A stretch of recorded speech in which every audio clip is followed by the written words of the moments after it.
It took just 3 months for Nathan Jones to go from Championship Manager of the Year to the laughingstock of the Premier League after his spell at Southampton, which saw him record just 1 win in 8 games, and be dismissed under 3 months, or maybe just about 3 months after taking over, despite the fact that he had almost a second pre-season with the lengthy month-long break for the World Cup.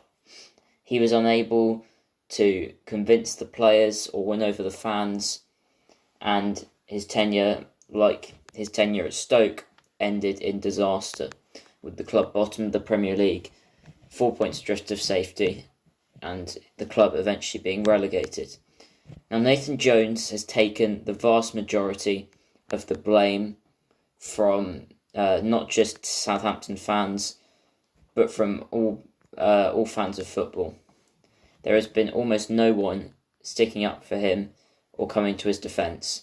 And this is understandable when you look at his record, when you look at the press conferences he gave after completely unacceptable defeats, like the press conference he gave after a 3-0 defeat at Brentford, and then his pre-match press conference in the next week ahead of another unacceptable defeat at home to Wolves, during which he talks about how he could have stayed and become a PE teacher, how he talked about statistically being one of the best managers in the world, and all things that didn't exactly endear him to a Saints fan base that had not really seen anything to win them over outside of a short spell in which he played some excellent football.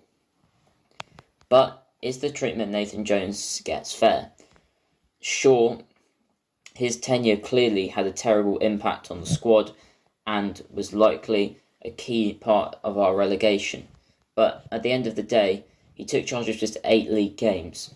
Should more of the blame be apportioned out to his predecessor, Ralph Hasenhüttl, and his successor, Ruben Selles? Or is it right to blame Nathan Jones for his catastrophic card crash of a tenure being the ultimate cause in Southampton's relegation? Now, to look at why we appointed Jones, we first have to go back to last summer. It's come out recently in The Athletic that Rasmus Ankersen was the person who made the decision to stick with Ralph Hasenhüttl, something that a lot of the fan base have now been questioning, although you wouldn't hear that from Sky Sports because they don't do enough research on clubs outside the top 6. So, although if you're not a fan of Southampton, you may be thinking they should have stuck with Hasenhüttl, I think now in hindsight it was the wrong decision to carry on with him. Not because I think he's a bad manager or that I thought he did a bad job with us. I think he did a really good job. But I think by last summer, and honestly by the time we were destroyed by Aston Villa in March of 2022, Ralph's had lost his spark for football. He was openly talking about retiring in 2024. And ultimately, that may have set in motion our decline. Now, Saints ended the 21-22 season in terrible fashion. From that Aston Villa game in early March to the end of the season, we picked up just 1 win in all competitions at home against Arsenal, with a back 5, which is interesting. The back 5 is something I'll talk about later. And Ralph was experimenting, but there was also talk that he'd been found out, and that he was too wedded to his 4-2-2-2 system and his Red Bull style of high pressing, and that he coached our players to do so much running that he coached the creativity out of them.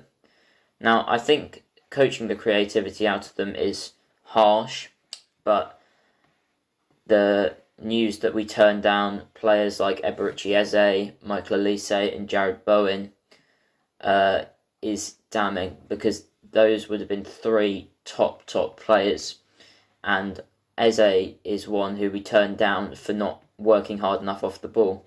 And of course, under Ralph's system, working hard off the ball is important, but you've also got to know what to do with the ball when you have it. So Ralph, we stuck with him. and he was backed in the transfer market. And I know this is an unpopular opinion, but I think he got good players. He was let down by the lack of a striker and by the lack of experienced players not coming in to replace experienced players leaving, the likes of Nathan Redmond, Jack Stephens, Oriol Romeu and Jan Bednarek on loan. But I don't think we should blame the players that came in, because I don't think any of them are responsible for our relegation. Apart from maybe Gavin Bazunu, he's young, he was thrust into the limelight far too early, and that is a failing on the part of Ralph and Sport Republic, whoever made the decision to have him as our first choice keeper. So Ralph switched to a back five, and it didn't work. We were battered at Spurs on the opening day. We were being comfortably beaten by Jesse Marsch's Leeds 2-0 until about 70 minutes into the game. A couple of really good substitutions and a switch back to our preferred formation brought us back into the game. We then went on a good spell, 7th by the end of August. Huge disappointment of not getting a striker, getting a fee and personal terms agreed with Cody Gakpo, and for him not joining us on the last day of the window was crushing, but we still had a lot of optimism going into the season.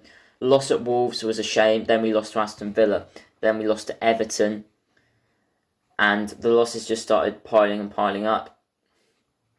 We did have a mini revival, getting a win against Bournemouth, an impressive point against Arsenal, but the Athletic said that Ralph was on borrowed time pretty much since we lost at home to Everton, throwing away another lead, something that we did a lot in Hasenhüttl's time at the club. So Ralph gets sacked after we lose 4-1 to Newcastle, and it seems that the club are pretty set on who they want. We see as a few hours after he's sacked, Fabrizio Romano, the Athletic, linking us with Luton Town manager Nathan Jones.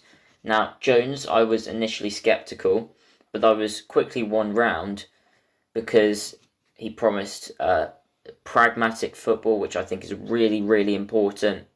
I think Ralph he couldn't really coach us that well in the back five, and his preferred system had clearly been found out.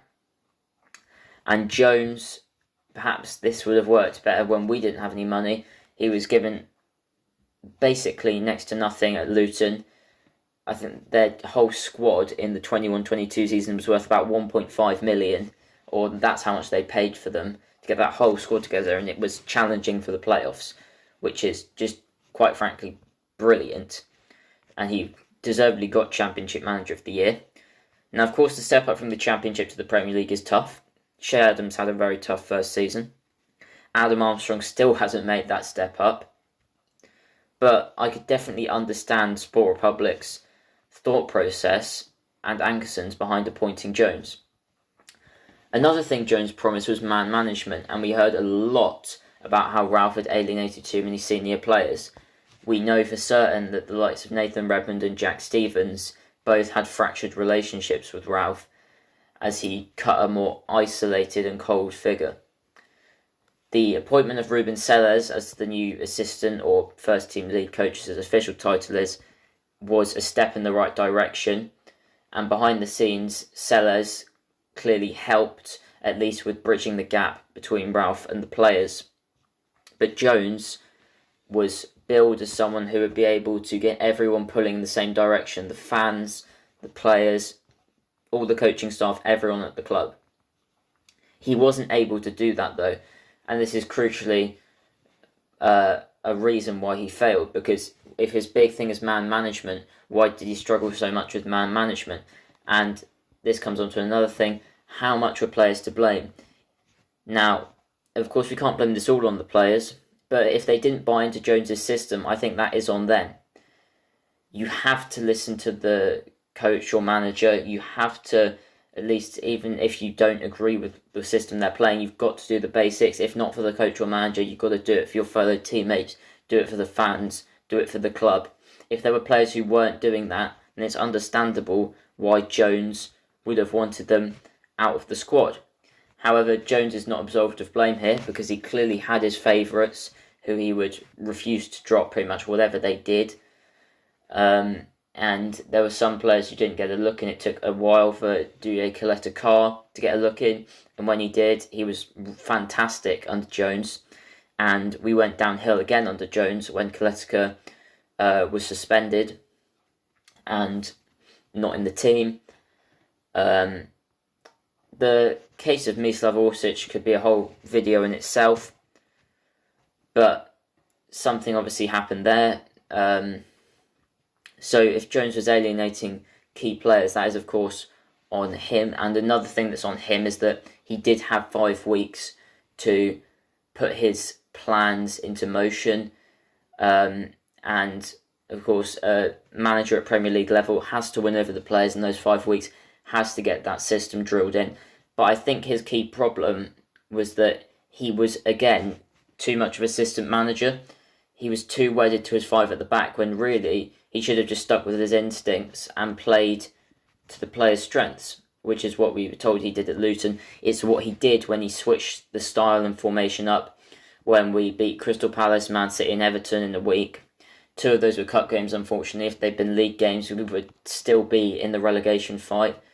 And that's, again, a whole nother video in itself, how we had so many chances. And that's, again, another defence of Jones. Yet, he clearly had a negative impact on us. But we had so many chances to pick up points under Ralph and so many chances to pick up points under Sellés.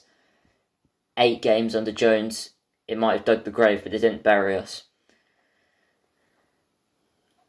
But what doomed us most this season is, again, a topic that I'm going to make a whole nother video on. But there's a whole load of things. Some people say Nathan Jones.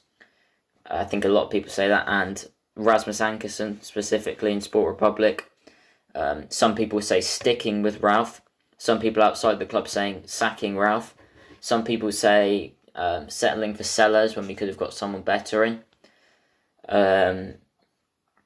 Some people say it was the recruitment, which I can understand, but I think, like I said, it was more a lack of recruitment, like who we didn't sign, rather than the signings we made being directly responsible for our relegation.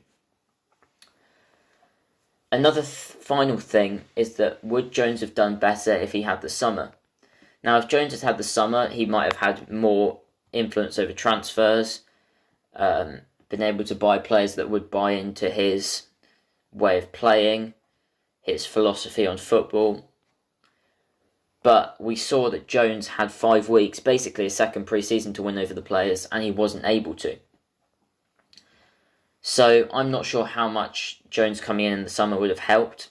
I don't think he was the right appointment, but I don't think he buried us, and I think Sport Republic or Rasmus Ankersen's logic behind going for Jones actually does make sense. Controversial as it is to say. But let me know what you think in the comments, and I'll try and make more videos about Saints and perhaps more general football soon.